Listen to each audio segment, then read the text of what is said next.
Hello everyone and welcome back to my official The GH24 News YouTube channel. Hope you guys are having a wonderful day. Before we begin, hit the subscribe button and give this video a thumbs up. Brooklyn comes home to find Chase lying on the bed in sexy red undies and rose petals bestrew around the bedroom. She likes the way he thinks. He says Valentine's Day isn't over yet, and they kiss. She feels so lucky to have a great hubby like him, which dampers the mood, as he feels he's the reason she can't have a baby. He can give her an evening of love, but it's not enough. He dresses, and she tells him they took promises, for better or worse, and yes, this isn't what they anticipated. Still, they can still have a family, and they can borrow or foster. She points out how important Ned loves Leo, and that Monica loves Jason as her own, indeed though he's not her natural son. She says no matter how they bring a child into their family, they'll do it together, and that child will be part of both of them. He, still, wants her to witness what it's like to have a baby of her own, the phenomenon of gestation. She eventually blurts out that she's formerly had a baby. At the deception services, Dante tells Lulu that Chase and Brooklyn just set about they can't have a baby. Lulu feels awful about what she said to Brooklyn about having the perfect hubby with whom she'd have perfect babies. She wonders how Brooklyn is doing, and Dante tells her the problem is with Chase.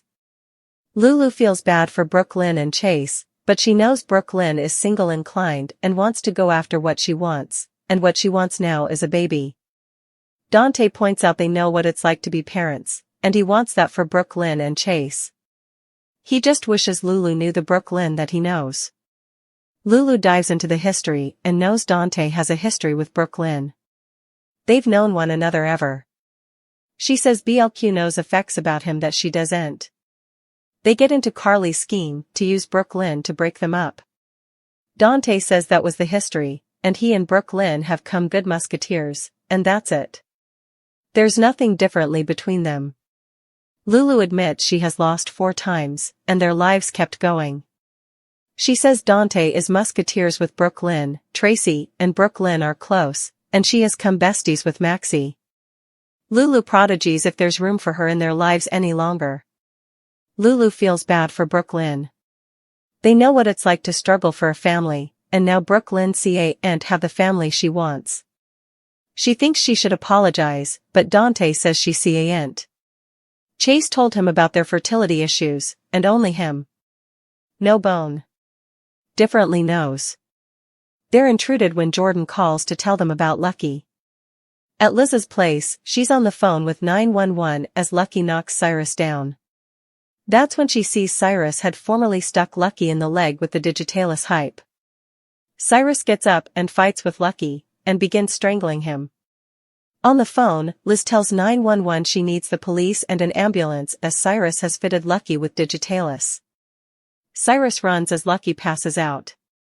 Liz begins contraction on her partner and tells him, "Stay with me, Lucky."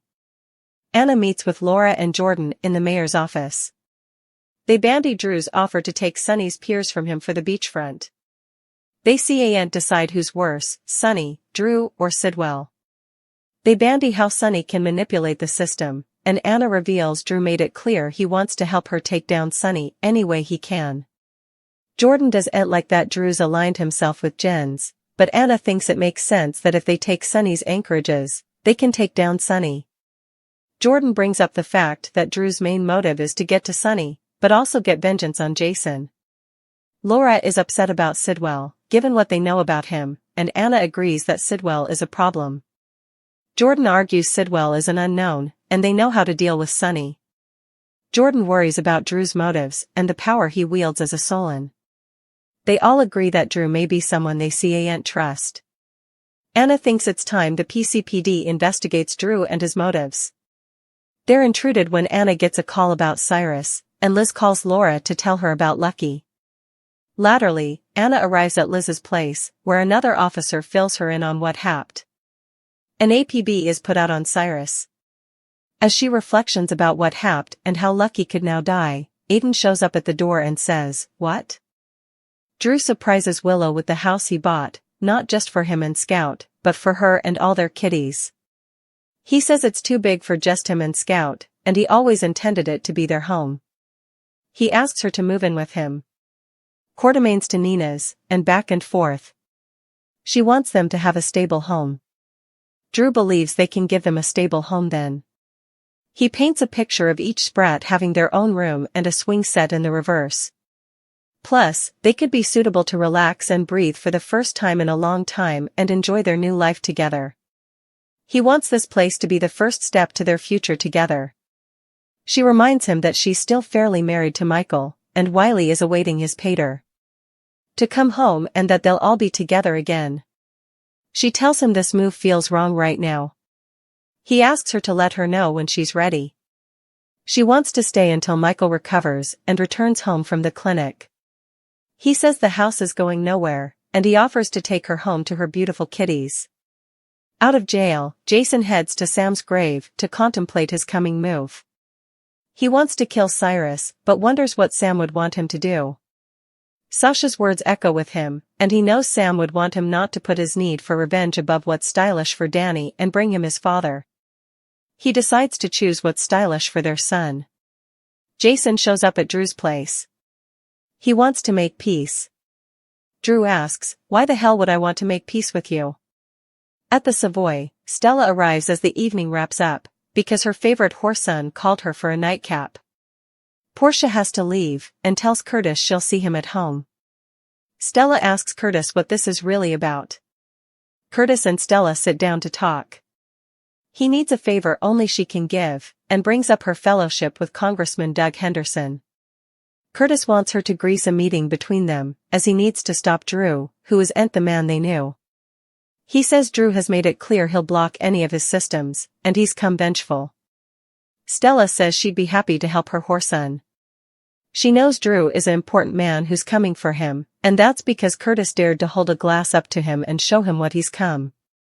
Plus, she holds Doug in high regard, so he should know what a snake Drew is before working with him. She tells Curtis how proud she's of him. Lucky is brought into General Hospital, and another croaker performs condensing on him. Liz informs Isaiah that Cyrus fitted Lucky with digitalis. Everyone differently called soon arrives. Liz sits down with Laura and fills her in on what happened. Laura is stupefied. Liz explains to her that Cyrus felt he'd been given a charge by God to release the souls of cases trapped between the living and the dead. Laura is floored by what her family has been doing, but is confused, as Sam was healthy.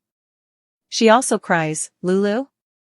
Liz tells her how sorry she is, but Cyrus tried to save Lulu in his crooked way as well, and he's why Lulu's liver failed. Anna arrives with Aiden, and Liz asks her to stay with Laura while she talks to Anna. Latterly, Dante approaches Anna and assumes this is Cyrus doing. He says to hell with protocol, he's going to find the bastard. Anna says she wouldn't stop him as they can use all the help they can get.